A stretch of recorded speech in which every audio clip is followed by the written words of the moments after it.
One Piece 1067 is finally here. TCB scans are officially out. Thank you, TCB scans. I appreciate your work for doing the God's work. Alright, boys and girls, what is going on? One Piece chapter 1067, Punk Records. Let's jump straight into it, shall we? Firstly, 𝙲𝚘𝚙𝚒𝚐𝚑𝚝 Cold-Blooded Voyage Volume 24. 𝙲𝚘𝚙𝚒 and Caesar are back on their 𝙲𝚘𝚙𝚒 space.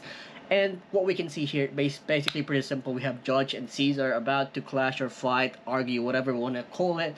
Title of the cover story is, I forgot, who are you again? Now, this is something that Caesar most likely would have said for sure that from what I can see, that nothing else of much importance besides the fact that we know Caesar and Judge used to be part of the same research team back in the day.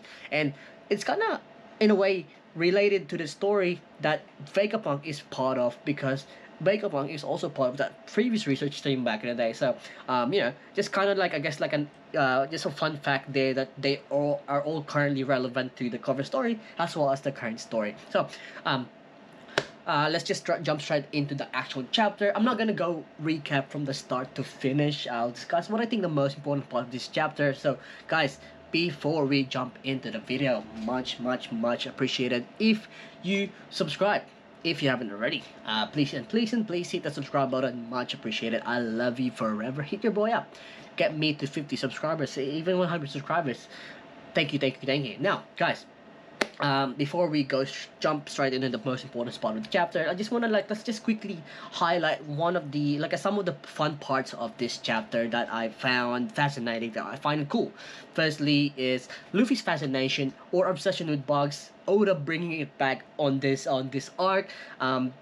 It's just so cool to see that Oda is still including stuff like this to the story, and you know, I just love that he doesn't forget about it or just put it aside, that he still managed to remind us that yes, Luffy has this obsession on bugs back from when he was still a kid, and it is still the same. And you know, Oda's shown it plenty of times throughout the story of One Piece. So I think that's really cool. We also got Vegapunk basically wanting to create the internet, being able to share information across the seas. And you know, we got Jinbei being the knight of the seas himself, being the smart one, you know, the calm, collected one. Here is, you know, basically that he mentions that if everyone can share the same information and everyone has the same conflicting ideologies that they could share, it could possibly lead to trouble, which makes sense because that's what literally the internet is. No, I just find it cool that, you know, what Vegapunk was trying to create is literally the internet, or the Wikipedia, if you think about that, guys. Okay, so let's just jump into the most important parts of the chapter now. Lots to discuss. Anyway, guys, Vegapunk's devil fruit is finally revealed. The no me, or the brain fruit. So we now know that his giant head was not normal. It wasn't normal. It's just because of his devil fruit allowing him to memorize a limited amount of knowledge. But in return, his brain grows in size every time he learns old information. He learns new information, and you know, this is the reason why he got the massive looking head as Jimmy Neutron head, which just makes sense. It's not a normal thing. You know, like imagine him actually being born with the massive brain and him coming out of the womb with this long ass head. Like, oh my god. Jesus Christ, that would have been funny though if that is the case.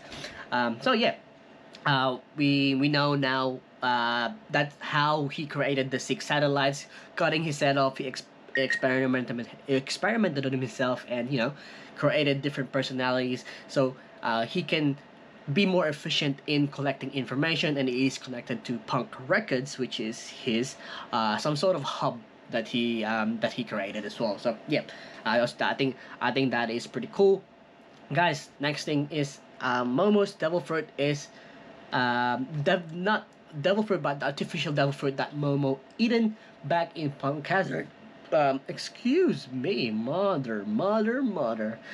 Yeah, the artificial fruit that Vegapunk created back at Punk Hazard using Kaido as a specimen, his lineage factor when he was caught by the Navy, we all know that this is the case. It's just basically getting a confirmation on what happened, and it's just cool to see that, you know, Vegapunk also like wanting to know what happened to Momo, what happened to the devil fruit, and him calling it a failure because his color was pink. So he's a genius and he's a perfectionist, as Jinbei said. But even though that Momo became the guardian deity of Wano, he's strong. He can transform into a proper dragon. He can spit fire. Like, he still considers it a failure. I think that was pretty funny. Now, the giant elephant in the room, the massive giant robot that Luffy and group discovered 2-3 chapters ago, is apparently called the legendary Iron Giant, and it was built 900 years ago, which built in the Void Century, and most likely built by the Ancient Kingdom. So Vegapunk told us that this Iron Giant apparently attacked the Holy Land of Mary Joyce 200 years ago.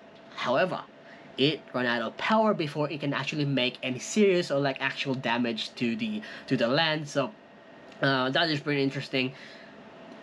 So we don't know where it came from, when it was built. Sorry, not when it was built. We don't know where it came from, whether it came from this island or where it came from another island, or another race was housing this giant and ordered it to attack Mary Joyce. We don't know, and even how it was powered. How did it run out of power? That's the questions that we'll need answers, like eventually in the next few chapters, I'm assuming. Even Vegapunk himself, the genius Vegapunk himself, doesn't know how was this powered.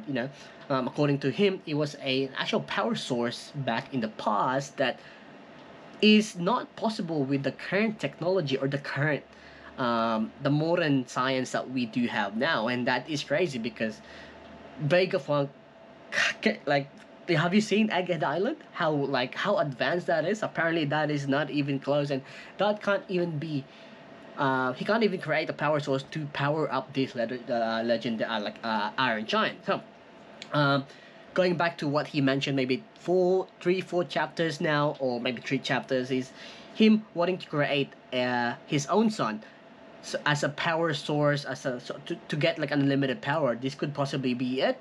Who knows? Maybe. Like I said, there's a lot of questions out there now.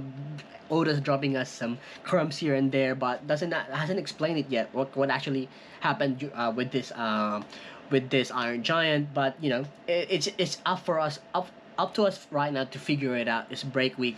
We don't have anything to do. So come on, guys. Let me know in the comment section, what do you guys think about this power source, this Iron Giant? Who ordered it? Why did it attack 200 years ago? Why exactly at that time? Why didn't it attack earlier? Let me know. Guys, what we do know though is that 200 years ago was the first time that Ryugu Kingdom became part of the world government.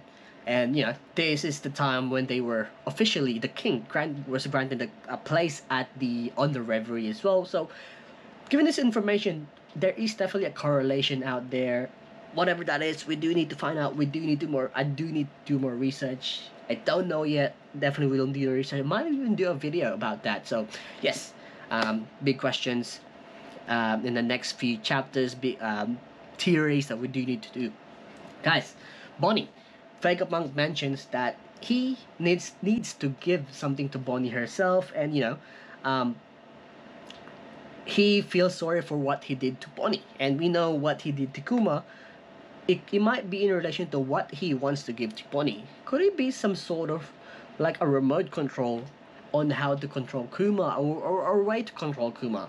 Honestly, I wouldn't be surprised if that is the case, given that Vegapunk is not all that evil that we kind of like portrayed him to be in previously. Like, he's just this genius that he has this moral compass still, but he just follows science. He just wants to create. He just wants to learn, and I think he did something to Kuma, but in a way that he still be able to, I guess, like, manage himself, or like a way to manage Kuma still. So we just have to wait and see what's gonna happen there. And we also get him actually requesting Luffy to take him away from Egghead Island, and he basically says that this is fate.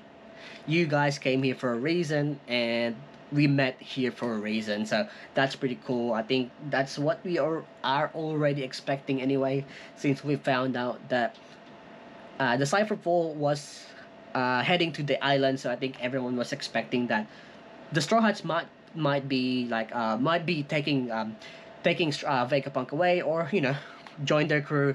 Who knows? I made a video about that as well. Maybe link here or something like there. But going back to Cyberfall, they are finally in the island requesting to dock. As we all know already, previously said, they are here to kill Vegapunk as an order from the world government. And also apparently Bonnie now. Them finding out that Bonnie is here as well. He made an interesting comment here, Lucci. Rob Lucci made a comment on how she's officially served her purpose, so they can now terminate her unsigned. Interesting. What do you guys think about what her purpose was for the world government? What did she do? I don't think she led them here, because obviously this is a world government island. So she definitely has some more important stuff that she did to the world government. There was some scene with Akainu earlier, like earlier at the post time skip as well. So that's quite interesting. Something to keep in mind. What that is, we'll definitely get more answers after the break for sure. Now, we got Shaka declining the request to dock because he knows himself that the Cyberpole Zero is there to kill him, to eliminate him. He did mention it to Dragon that he thinks he's gonna die. So he most likely knows that the world government probably has ordered someone to eliminate or assassinate him. So yeah, he was kind of expecting this, and they're about to prepare for battle.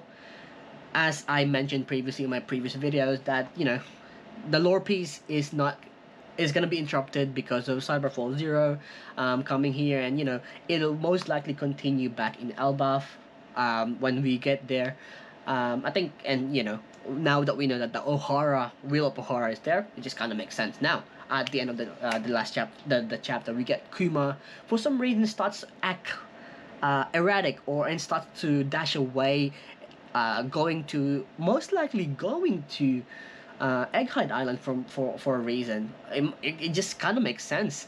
It could be possible that the current Kuma has a connection with the Seraphim Kuma, and Kuma most likely sends a danger to Bonnie, which is the reason why he starts to run and most likely head to Egghead Island. And also the Revolutionary Army, are we about to get a meeting between the Revolutionary Army as well as the Straw Hats? Daddy Dragon and Luffy finally actually meeting properly, reunion between Dragon and Vegapunk.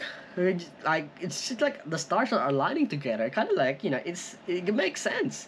I think I just wanted to mention as well the last panel with Dragon, Kuma, Ivankov was pretty nice. Dragon, for the first time, I think this is the first time we've seen him show emotions, properly emotions. The last chapter we kind of seen more towards him as well, but in this chapter at the end we kind of see his proper emotions coming out. What's going on, Kuma?